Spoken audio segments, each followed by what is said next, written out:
Annuaire ngir waajal sa doom ngir am ci yeneen i leeral woote leen ci numéro vert bi 800 00 50 50 te du leen dikkee dara. Wen kese. Salaamaaleykum Sénégal ngi maaleykum salaam Sénégal ngi nanga def sawa Sénégal ngi maa ngi fi c'est ça Sénégal ngi rajo Sénégal indi ay coppite ngir li gën waaye ngir li leen di bégal rajo Sénégal fii la jant. voilà jërë ngeen jëf yegsi nañ ci pàcc bi ñoo dalalee sunu gan le grand entretien bu Salam Sénégal Ramatoulaye Sarr gannaaw ba ma la nuyoo kon ma bàyyi la ak sunu gan tey. maa ngi lay fay bu baax Arona Diouf nuyu auditeurs yi alors suñu gan tey du kenn ku dul monsieur Mokhtar Ba moom nag c'est le directeur général des grands trains du Sénégal DG ñu ngi lay nuyu di la dalal ci Salam Sénégal. Ramatoulaye maa ngi leen di nuyu di leen ziare. di nuyu auditeur rajo Sénégal ñëpp. jërëjëf DG sa teewaay tey nag gën na cee bokk lancement officiel bi nga xamante ni yéen a ngi ko fas yéene amal naka samedi mu aju ci ligne ferroviaire bi nga xamante ni dina bàyyeekoo Touba Mbacké ba Ngaabu waaye laata ñuy dugg foofu nga nekk bees ci boppu kër gi nga xamante ni moo di grand train du Sénégal mu daal di fi wuutu petit train de banlieue bi ñu fàttali ko PTB alors tey jii est-ce que mën nga dikk dazo pour bu ñuy wax un peu pour faire état des lieux ba nga ñëwee ci jamono ji ak tey ji lan nga fa indi lu bees loo fa fekkoon ak lan nga fa indi lu bees. jërëjëf Ramatoulaye donc maa ngi ñëw au niveau de GTS mooy les grands trains du Sénégal en mars 2025 ci coobere suñu président de la République Bassirou Diomaye Diakhar Faye ak le premier ministre Ousmane Sonko. ñu dénk ñu ko pour ñu xool nan lañ koy gën a ñoŋale. te ba ñuy ñëwee aussi fekk fa. GTS bi nga xam ne moo nekkoon petit train bleu du Sénégal de banlieue petit train bleu de banlieue léegi en un certain moment dafa nekkoon à l'arrêt d'activité parce que soo xoolee petit train bleu moo doon def axe Dakar ba banlieue dakaroise c'est-à-dire que ba ay Diamniadio voilà maintenant terre bi bu mu ñëwee occupé waat espace boobu occupé waat activité boobu bu mu ko occupé nag il a fallu aussi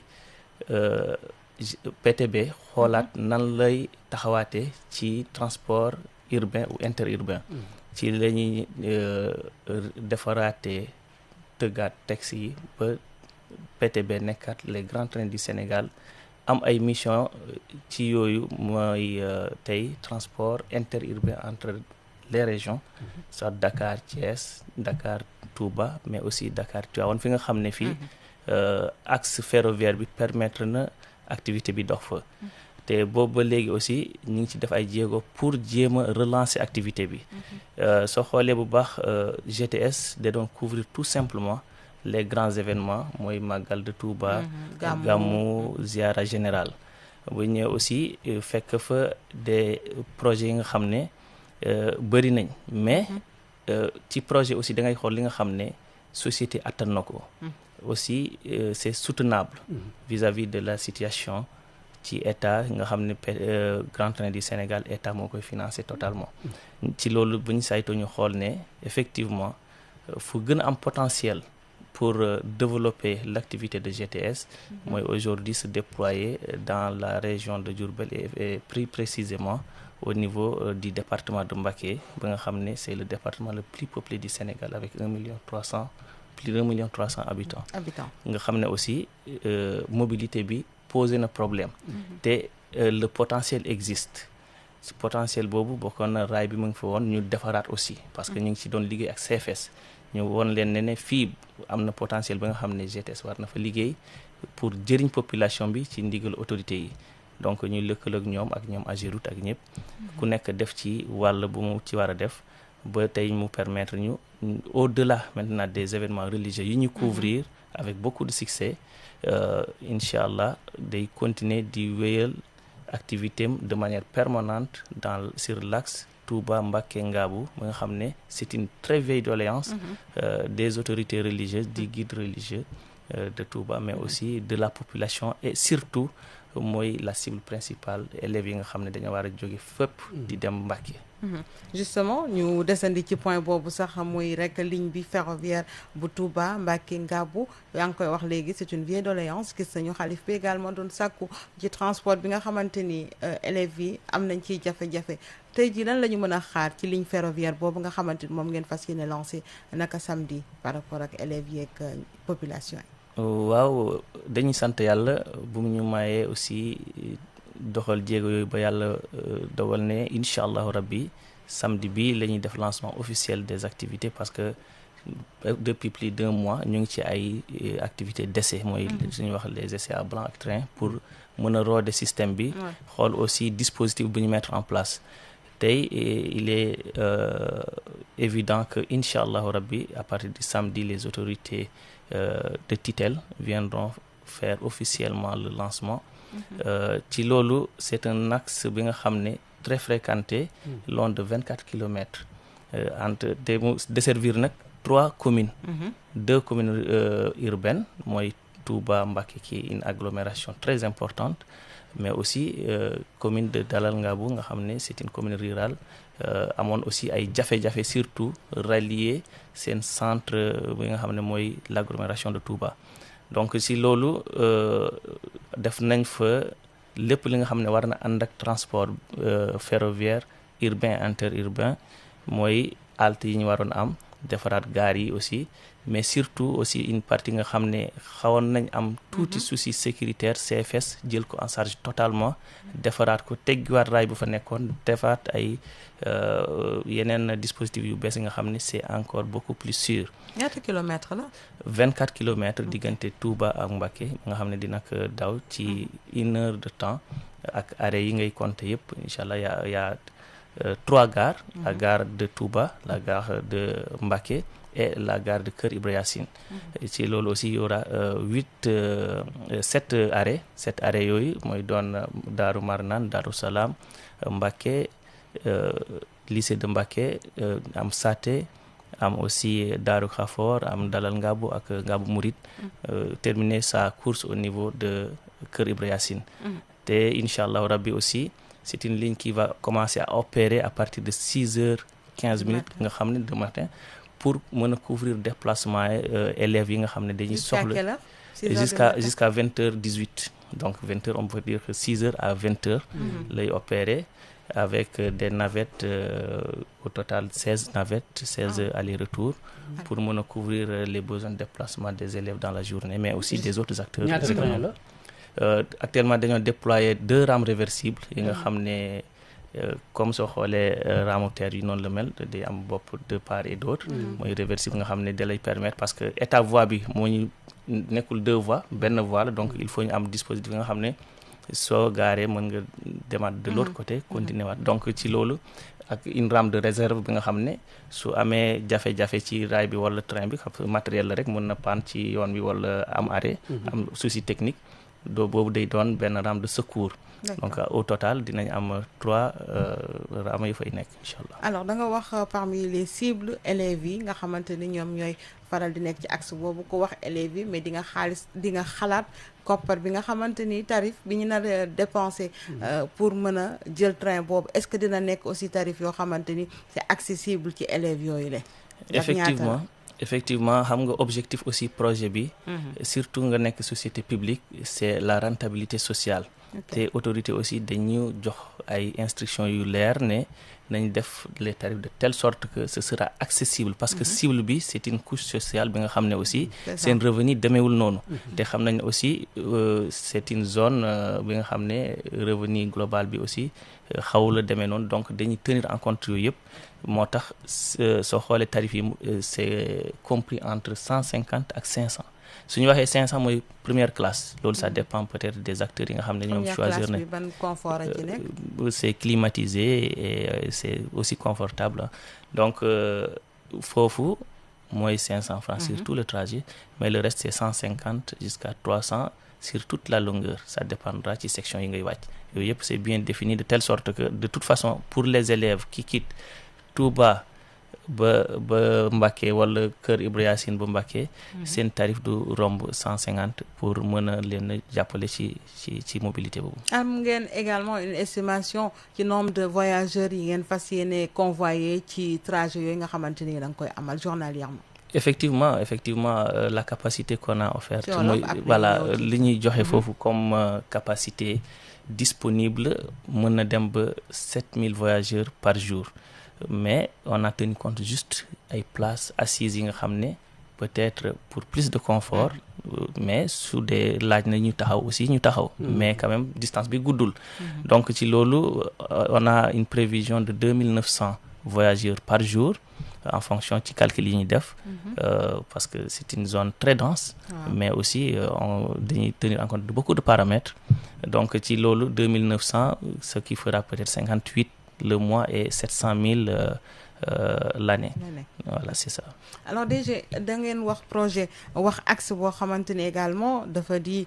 Touba Mbacké Ngabou amaana projet train ligne yooyu saa su nekk buñ koy créer dina am loo xamante ni fekkoon na ko foofu su may bëgg wax moo di peut-être ñi doon occuper axe boobule maanaam ñi fa amoon seen commerce ñi fa amoon seen yëngu-yëngu tey jii est-ce que xalaat ngeen nit ñooñu ak tamit yan mesure ngeen jël par rapport ak justement ces gens-là. Voilà, merci, c'est une question très pertinente question bu am solo la parce que soo waxee raay wax sécurité parce que moom lañ ko xamee mais dafa ñëw fekk ne activité bi yàgg na te amu fa mooy raay yàgg na fa toog na lu yàgg daw fa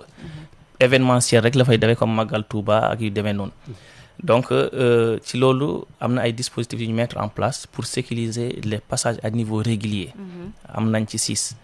mais au-delà am na des passages à niveau irrégulier yi nga xam ne gars yi dañ fay jaar parce que ku nekk day xool foofu gën a jege rek mu jéggee foofu raay bi donc habitude yooyu dinañ ci jéem a def liggéey bu mucc ay ak les autorités locales préfet bi commencé woon na ci ay jéego yu bëri ñu fekk leen fa aussi mais ak CFS yi nga xam ne moom mooy gestionnaire d'infrastructure et de patrimoine mais GTS aussi am na ay ndaw yu mu formé pour ñu mën a surveiller passage à niveau yooyu de telle sorte que nit ñi au fur et à mesure ñu changer aussi seen habitude de déplacement xam ne aussi raay bi am na lu mu laaj mais aussi la sécurisation des usagers et des opérateurs aussi am na lu mu laaj te loolu yëpp aussi dinañ ko def avec beaucoup de campagne de communication yi nga xam ne de sensibilisation pour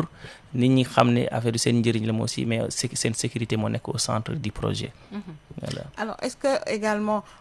ku xam raay xam également li nga xamante ne la demander passage à niveau yi am également ouvrier yi nga xamante ñoo fay taxaw pour circulation bi pour baisser barrières yi yooyu yëpp dafa di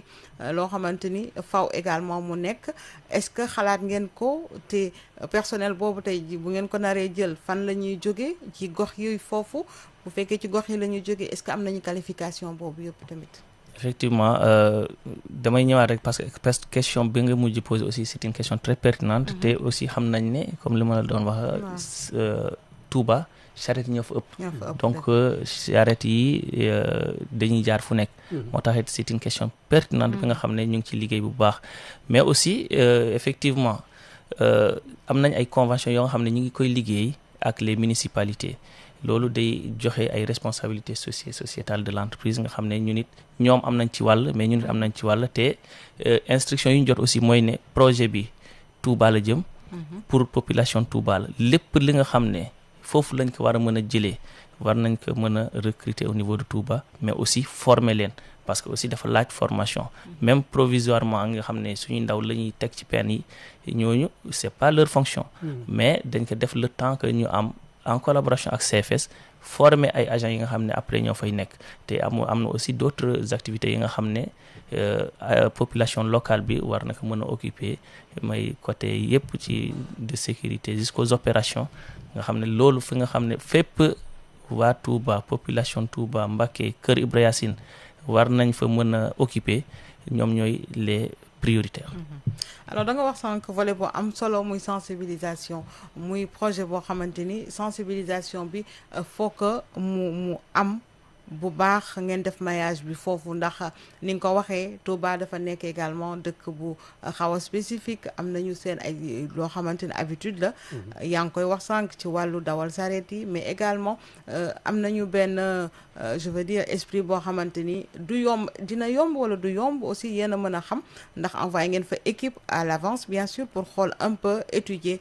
li nga xamante ni moo di côté boobu est-ce que yaakaaru leen ni fi mu nekk ak démarrage projet bi du ngeen ci am benn gàllankoor par rapport ak ñoom population ni ñuy accueillir lu ni mel. Non, c'est-à-dire que aujourd'hui projet bi dafa nekk une vieille doléance des autorités locales, de la population, ba pare des autorités aussi administratives municipales yi fa nekk yëpp. Donc appropriation bi jafewul. te population bi ñu ngi koy adopté ñu ngi koy déglu te ñu ngi koy xaar aussi voilà te aussi autorités religieuses yi fa nekk ñu ngi ñuy jàppale ci liggéey bi bu baax mais aussi dañuy magnifier même taxawaay Touba ci kanam nga xam ne opérateur kii benn association bi nga xam ne ràññee nañ ko ci wàllu boobu te ñu ngi ci taxaw di ci communiquer di ci waxtaan ak population bi et même récemment ak la visite bu ñu defoon avec le cabinet du ministre yaa nga xam ne dafa ñuy joxoon instruction nañ dem saytuwaat encore faisabilité bi ak lépp ñu ànd ak ñoom donc gis nañ ne population bi dafa approprier projet bi les acteurs locaux aussi la même chose donc wàllu boobu duñ ci am wax dëgg yàlla jafe-jafe te population bi nag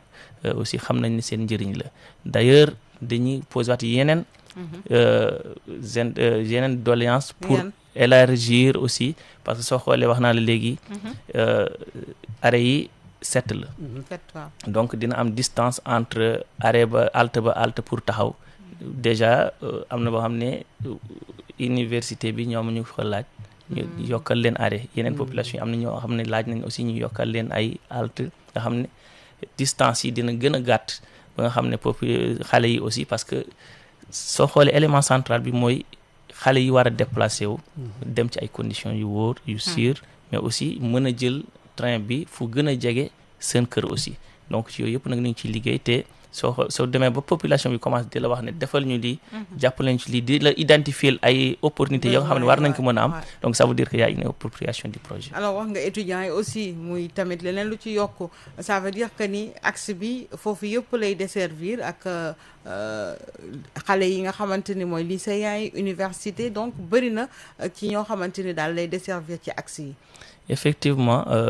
axe boobu soo xoolee ci statistiques yi ñu xool rek ci ANSD y a plus de 300 établissements dans le département te axe boobu di ci gën a bëri foofu la ñu concentré wu donc am na solo trop ci wàllu boobu donc xam nañ ne am na ay jéego yu bëri yu des lii début bi la rek parce que ñu ngi liggéey ci benn plan de mobilité globale pour Touba aujourd'hui le ferroviaire day ñëw compléter rek mais y en a d'autres et puis acteurs yi aussi li ñu leen di wax ne tey raay bi ñëwul concurrencer dafa ñëw compléter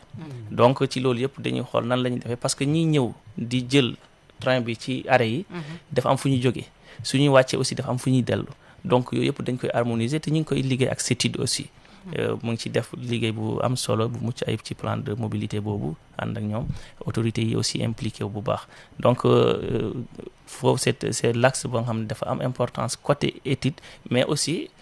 concerné wul aussi du doon benn cible unique mais principal bi ay élèves la mais aussi il y a des agents économiques yi nga xam ne aussi dañuy déplacer tout ça on tient en compte ci loolu ci mode de déplacement bi nga xam ne de telle sorte que ñoom d'après les instructions du ministre des transports infrastructures ministre des transports terrestres et aériens nañu fexe ba inclure le maximum possible ces opérateurs tout en se concentrant aussi sur la cible bi nga xam ne c'est l'éducation qui est une priorité d'ailleurs moo tax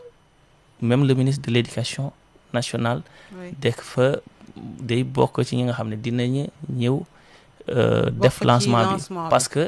parce que c'est un élément central aujourd'hui soo waxee ne da ngay privilégier l'éducation def ko une priorité mettre les élèves et étudiants dans de très bonnes conditions il faut aussi ñu mën a accéder à ces lycées à ces écoles à ces établissements dans des conditions les meilleures parce que élève bu yegg si sonn day wàññi déjà concentration donc soo ko joxee un moyen de déplacement plus facile ça augmente sa productivité mais aussi sa capacité de réussir. muy un projet de grande envergure est-ce que tey jii xalaat ngeen ko ci yeneen localité yoo xamante ni également foofu population bi ñi ngi confronté wu à de telles situations pareille situation. Effectivement c'est l'idée globale d'équité sociale. Tey Touba sera l'agglomération Touba-Mbacké sera la deuxième agglomération à se doter d'une ligne ferroviaire. C'est un privilège mais c'est une nécessité absolue et loolu dañ ko xool en fonction ci étude wax naa la léegi population bi déjà wax naa la problème mobilité yi fa nekk ak ce que rencontrent les élèves et la configuration actuelle de Mbacké par rapport à l'agglomération. Donc ci loolu aussi ñu ngi xool yeneen parce que ñu ngi ci axe Touba Thiès Tivaouane ñu ngi xool aussi opportunité de développer Diamniadio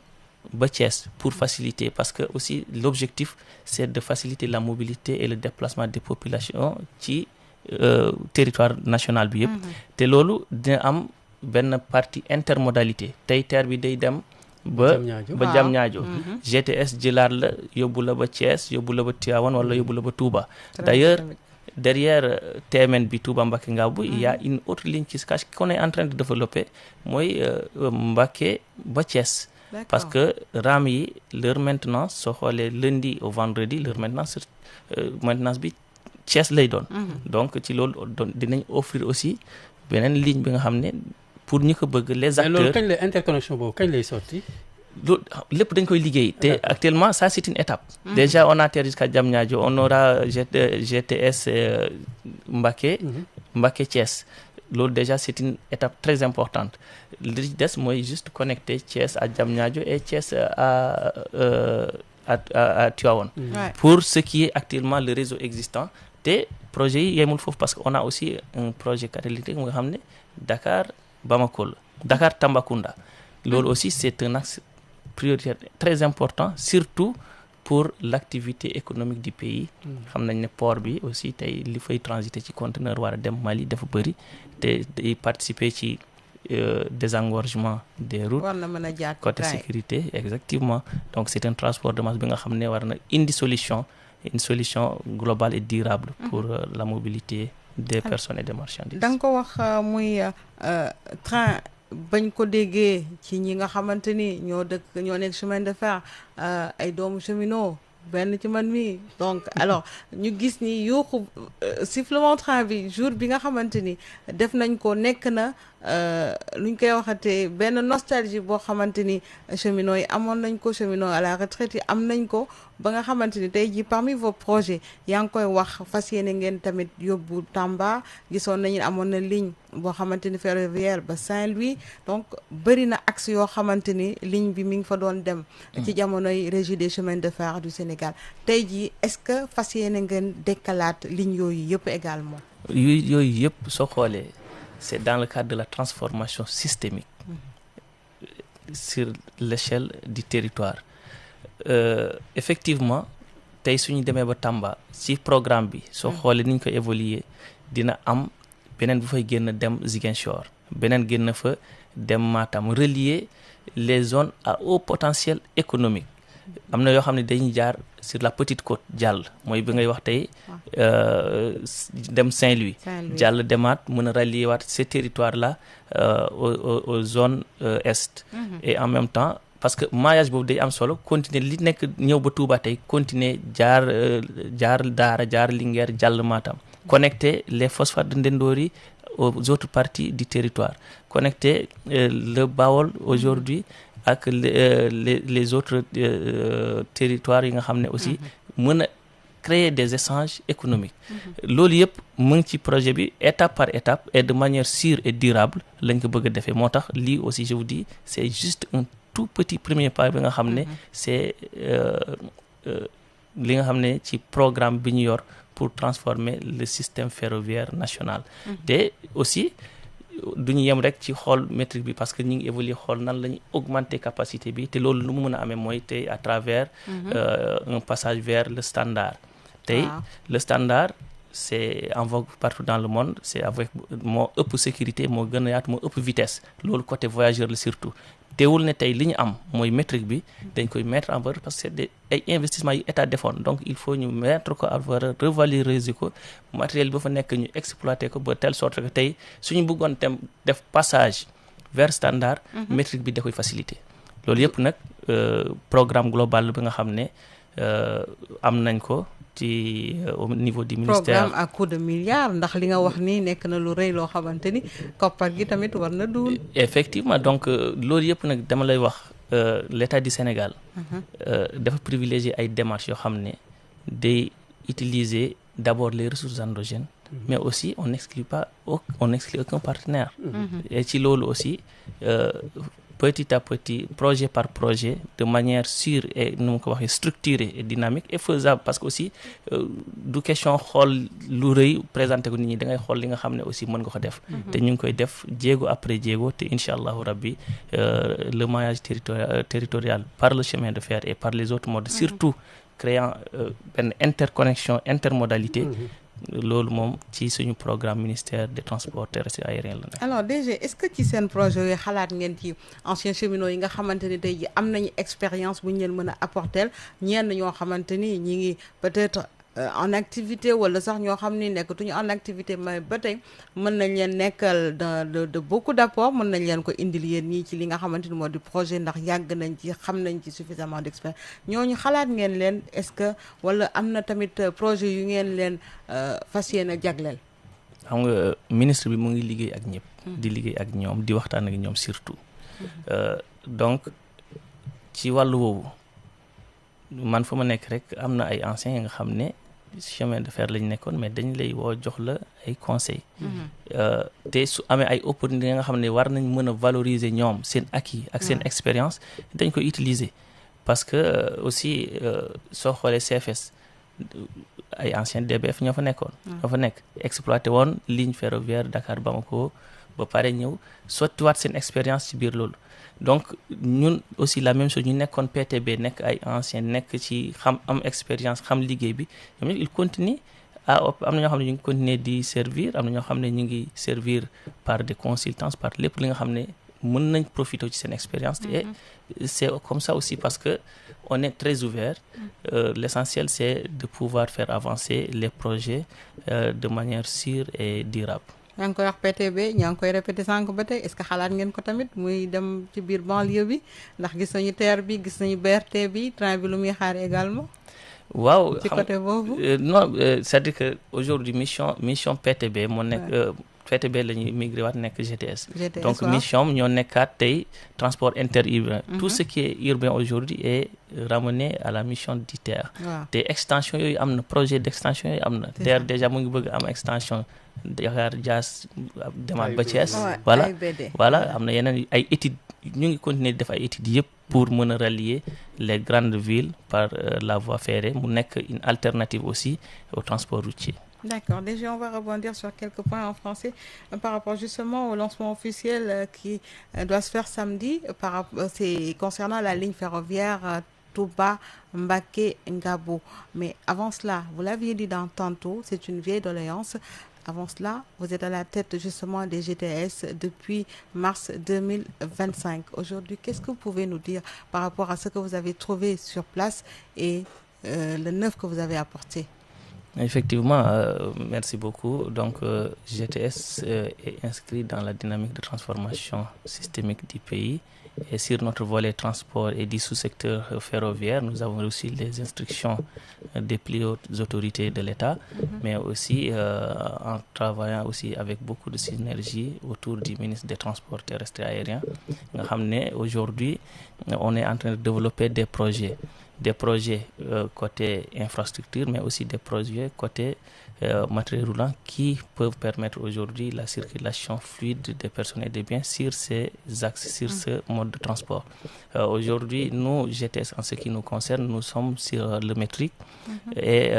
nous avons des projets aujourd'hui, parmi lesquels, en tout cas, un projet phare, Touba Mbacké Ngabou, que nous avons déjà terminé la mise en œuvre et aujourd'hui en phase de lancement, Inch'Allah, le samedi prochain, sous la présidence, bien sûr, effective des autorités, du ministre des Transports terrestres et aériens, mais également du ministre de l'Éducation, parce que l'objectif et la cible principale étant de faciliter le déplacement des élèves dans l'agglomération Touba-Mbacké, mais aussi Ngabou. Donc sur ce, c'est l'un des projets, et après il y aura aussi d'autres phases pour interconnecter bien sûr là où le réseau existe et praticable, les régions ou bien les villes qui sont traversées, et aujourd'hui à savoir aujourd'hui Dakar, Diamniadio Thiès, Diamniadio Tivaouane, mais aussi Diamniadio Touba, et cette ligne Touba-Mbacké Ngabou qui s'étend sur 24 km et traverse 3 communes, sous-tend également une ligne qui va quitter Mbacké pour revenir à Thiès. Donc c'est une étape dans l'interconnectivité des territoires, bien voulue par son Excellence Président M. Bassirou Diomaye Diakhar Faye. Et donc nous sommes en train de mettre en œuvre ces projets-là. Et ça, c'est une seule petite étape sur les projets que nous avons pour, en tout cas,